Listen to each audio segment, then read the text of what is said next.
Sveiki, pagaliau atėjo gegužės 16 dieną, kuomet mes turim savo galutinį renginį DKLT projekto ir čia esam M-Labo pastate, turim garbę švęsti šitą šventę naujame KTU pastate.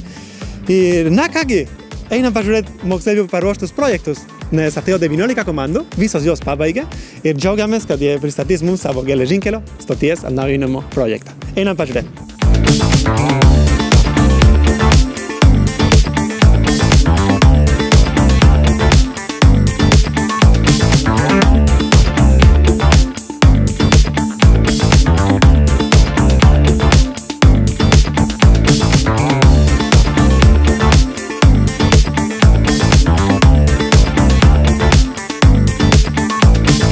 Tai gerai, čia matom komandos, kur dabar pristato vieni kitiems ir ekspertams aplink savo darbus, tai žiauriai įdomiai.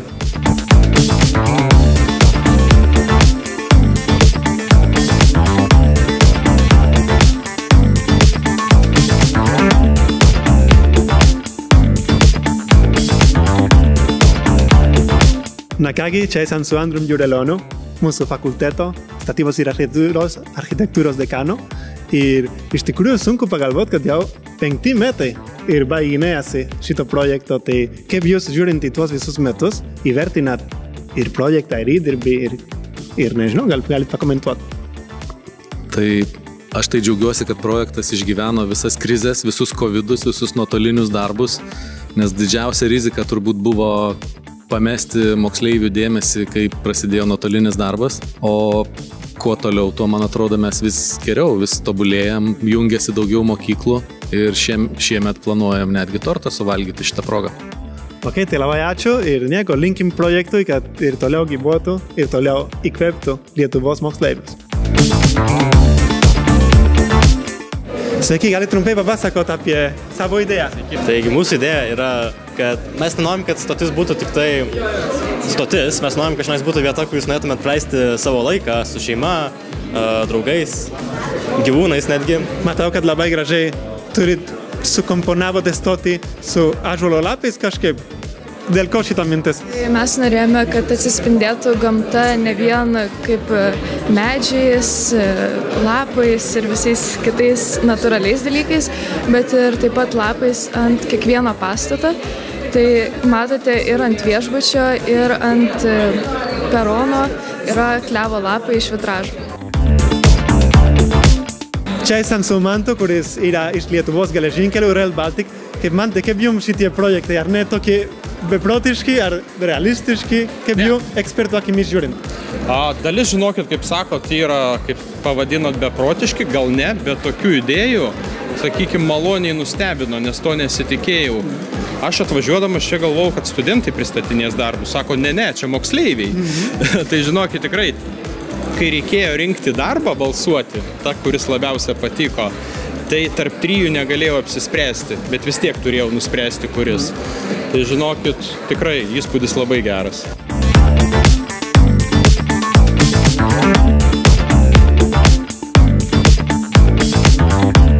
Labą dieną, dabar esam su viena komanda, kur neturi virtual reality kažkokius sakinius, kam čia yra skirta? Tai čia yra skirta mūsų vizualizacijom, tasme pagrindinės stoties, čia yra VIP kambariai, kur galite užsidėti ir pažiūrėti, jeigu labai nori. Jo. Kaip įdomiai, tipo, aš dabar tikrai jaučiuosi esas kažkokiam VIP kambarį. Tai va, mes tą tikslą ir bandom dabar sakyti, kad žmonės galėtų pajausti, kaip būtų, tasme, kaip jie jaučiasi pačiame tame pastate, kad žinotume, ar kažką reikia pridėti, ar kaip tik atimti. Parodyti ir pakomentuoti savo dalis.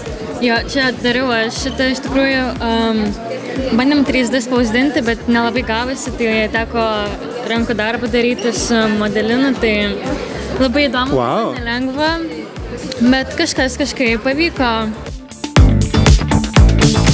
Gerai, dabar esam su komanda iš Klaipėdos, kur iš tikrųjų parengė labai įdomų maketą, tai galit papasakoti trumpai apie šitą stotį ir kaip sukūrėt? Taip, tai viską kūrėm iš kartono. Gal šitaip. Gerai. Tai viską kūrėm iš kartono ir tiesiog atvaizdavom savo sukurtą stotį. Tai yra iš viso 2 aukštai. Čia galite matyti pagrindinę stotį, o čia ką mes pridėjome. Taip. Tai va, tiek. Ir matau, kad kas nori gali pasiimti saldainį, ne? Taip, gali.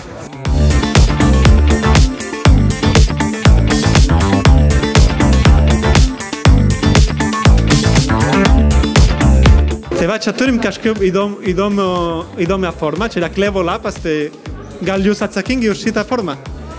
Jo? Galit paaiškinti truputį. Čia yra ąžuolo lapas, kadangi Kaune yra didžiausias ąžuolynas, tai mes nusprendėme tiesiog stotį apdengti ąžuolo lapu. Galit papasakot gal truputį bendrais brožiais apie stotį? Ant viršaus mes turime sodą, kuris padengia visą teritoriją. Užėjome biškį ant kelio, dėl to padengėme stiklu, kitoj pusėje yra saulės baterijos. Turime liftus, laiptus, pakeltus peronus apdengtus stiklu, kad būtų izoliacija. Po apačia šitose arkose bus restoranėliai, medicinos punktai ir taip toliau. Dviračių stovėjimo aikštelė, 7 aukštų viešbutis. Čia matote viską iš šono. Turime kaip ir viršaus, taip ir požeminę automobilių stovėjimo aikštelę, prie kurios yra 3 bunkerio patalpos. Iš viso tenai apačioje telpa 1190 žmonių ir žinoma turime autobusų aikštelę. Wow, aš matau, kad ir pastatų netrūksta, ir vaizduotės labai netrūksta jum. Tai šaunuoliai, gerai padirbėta ir labai įdomus projektas.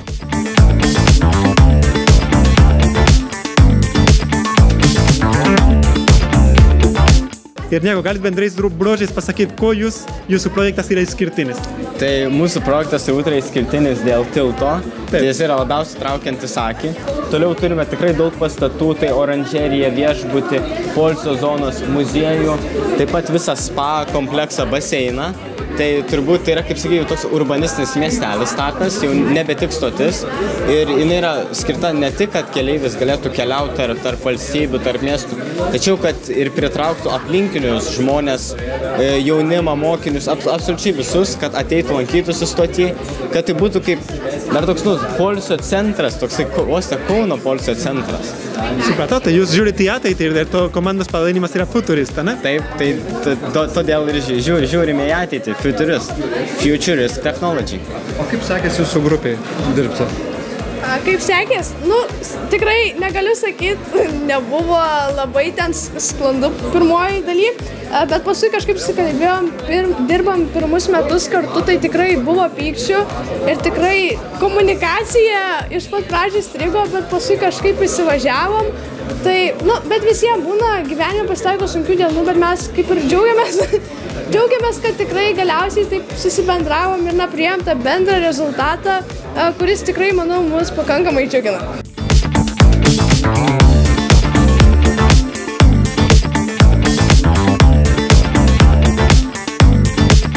Tai va, moksleiviai padirbėjo, pristatė savo darbus, nežinau, 15 kartų gal, tai pavargo, ne? Tai dabar bus pertraukėlė, kur laukia mūsų ir jų kruasanų kalnai. Tai ką, laikas pasistiprinti, dabar pertraukėlė.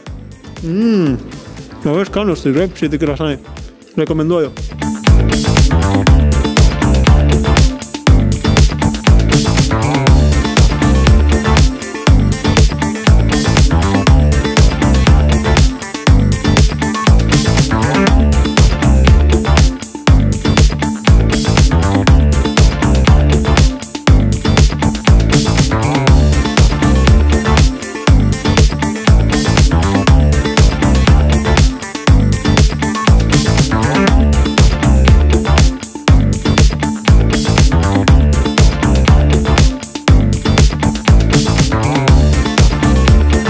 Į renginio pabaigą ir čia turim VIP komandą iš KTU inžinierijos licėjaus, kuri laimėjo Tautos balso nominaciją, tai reiškia, kad visi ekspertai vertino pristatymus ir laimėjo.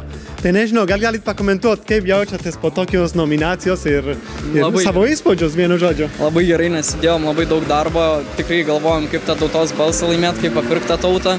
Tai daug laiko investavom į VR vizualizacijas, manau, tai buvo toks kertinis faktorius, kodėl mes laimėjom Tautos balsą. Supratau, apart to VR, kur iš tikrųjų tikrai buvo įspūdinga, kokios subtilybės manot, kad sudarė skirtumą? Gerai. Tai aš manau, mes buvom vis tiek labai gerai susidirbusi komanda, mums dirbti visus metus buvo tikrai labai smagu. Manau, kad ta gera komandos chemija irgi turėjo įtakos, kad mes atrodėm visiems tokie šilti ir gerai susidirbę. Plus, tikrai sunkiai dirbame ir tikrai daug darbo į tai įdėjome, kai kurie daugiau negu kiti, bet vis tiek visiems taip išėjo, kad visi dirbame kartu. nežinau. Supratau, kalbant apie sunkumus, tai kokie buvo pagrindiniai sunkumai dirbant šitame projekte? Tai gal kartais skiriasi nuomonės, kartais vieni anksčiau padaro, kiti ne, tada lauki kito, negali kitos užduoties dalies pradėti. Bet šitais tikrai buvom gan gerai susidirbę, visi turėjom savo paskirtas dalis ir tikrai jas atlikome ko geriausiai, kaip galėjome. Kaip pasiskirsti darbus? Tai pagal savo galimybės, ką mes jau visi žinom, jau iš pradžių komandą ten susidūrėm tai, kas ką moka ir paskui taip ir išsiskirstam darbus, pavyzdžiui, 3-2 kas darė ir kas tasmei labiau idėjas varė ir... Tai aš kaip supratau, jūs turite ir pabaigę galim daryti VIP šūkį, ne? Taip, gerai, komanda. Gerai, 3, 2, 1. Įdomu pagalvot, kad prieš 5 metus pradėjom šitą projektą ir dabar jau 5 sezonas kaip ir pasibaigė. Ir matėm šiandien daug įspūdingų projektų, daug tokių įkvepiančių dalykų, daug minčių. Ir nieko, tikėkimės, kad ir kitais metais, ir dar kitais, tai būtų taip įdomu ir kad būtų, nežinau, įkvėpimas visiems moksleiviams Lietuvoje ir gal ir ne tik Lietuvoje. Tai pasimatysim tada kitais metais. Viso geriausio.